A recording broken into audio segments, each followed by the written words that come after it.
نماز کے لیے ہمیں ٹائم نہیں ملتا. لوگ یہ اور جی کپڑے گندے ہیں اور ایسا ہے ویسے ہے. اللہ کے بندو، آپ کو پتہ ہے آپ نماز نہیں پڑھتے تو آپ کا حج قبول نہیں ہے. آپ نماز نہیں پڑھتے آپ کا جہاد کرنا قبول نہیں ہے. آپ نماز نہیں پڑھتے آپ کا زکوٰۃ نہیں قبول. آپ نماز نہیں پڑھتے آپ کے روزے اور صدقات قبول نہیں ہے.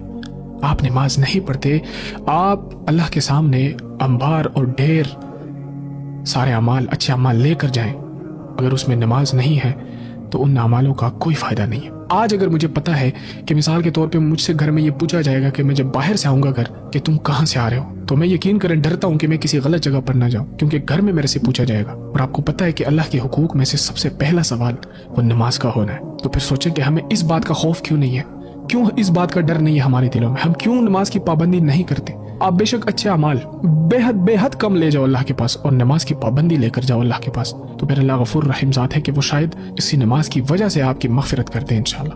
تو آج یہ جو بے سکونیاں ہیں، یہ جو روح کی جو خوشیاں نہیں ہیں، یہ بے نمازی کی وجہ سے ہے. میں سمجھتا ہوں کہ یار رات کو ایک بندے کو نیند کیسے آتی ہے کہ وہ نماز نہیں پڑھ کر سوتا، وہ سکون سے کیسے سوتا ہے یار. اللہ کی قسم میری یہ بات مطلب ہضم نہیں ہوتی مجھ سے کہ نماز پڑھے بغیر آپ سوتے کیسے ہیں، آپ کو سکون کیسے آتا ہے. اس لیے نماز کی پابندی اپنی زندگیوں میں اپنائیں اور اس کو فرض ایسے سمجھے جیسے کہ آپ نے کھانا اور پینا اپنے اوپر فرض سمجھا، اسی چیز کو فرض سمجھے اپنے اوپر، اور پھر اپنی زندگی میں سکون اور راحت دیکھیں انشاءاللہ.